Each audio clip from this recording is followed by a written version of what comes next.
ჩემი მეზობელი ნაირა დეიდა 10 უკვე 25 წელია რაც გათხოვილია. მისი დედამთილი დედაჩემთან ყავის ფონზე საუბრისას დანანებით აღნიშნავს ხოლმე. ერთი დღეც არ მახსოვს ნაირას ჩემთვის დედა დაეძახოსო. მე გამოვედი თბილისის ქუჩებში, რათა გამერკვია რამდენად სენსიტიური და მნიშვნელოვანი თემაა ეს ქართველებისთვის. დედამთილს თუ ეძახით დედას?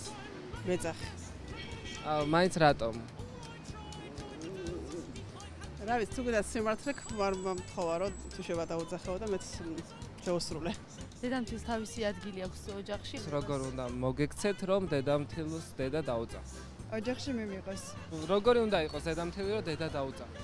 თავარია ისე მომექცეს, როგორც მე მოვექცევი იქით და არ აქვს მნიშვნელობა. ეხლა ფიზიკურად მაღალი იქნება თუ დაბალი. და როგორ მიმართავთ? დეიდას ვეძახი. კარგით, ან დეი არა, დეიდას, თამრიკო დეიდას. მაგალითად, სამზარეულოში გიდგათ ლობიო და თქვენ ხართ საძინებელში ბავშვს პამპერსს უცვლით და ლობიაში წყალი არის ჩასამატებელი და ამ დროს დედამთილს უნდა დაუძახოთ, რომ წყალი ჩაამატოს. აი როგორ ეძახით თქვენ დედამთილს? მაკა წყალი ჩაამატე ან მაკა დეიდა წყალი ჩაამატეთ. თამრიკო დეიდა ჩაამატეთ წყალი თქო ვეთქვი ჩვეულებრივად უპრობლემოდ როგორც დედაჩემს ისე. თვითონ ამატებს. სამზარეულოში თვითონ მოძრაობს.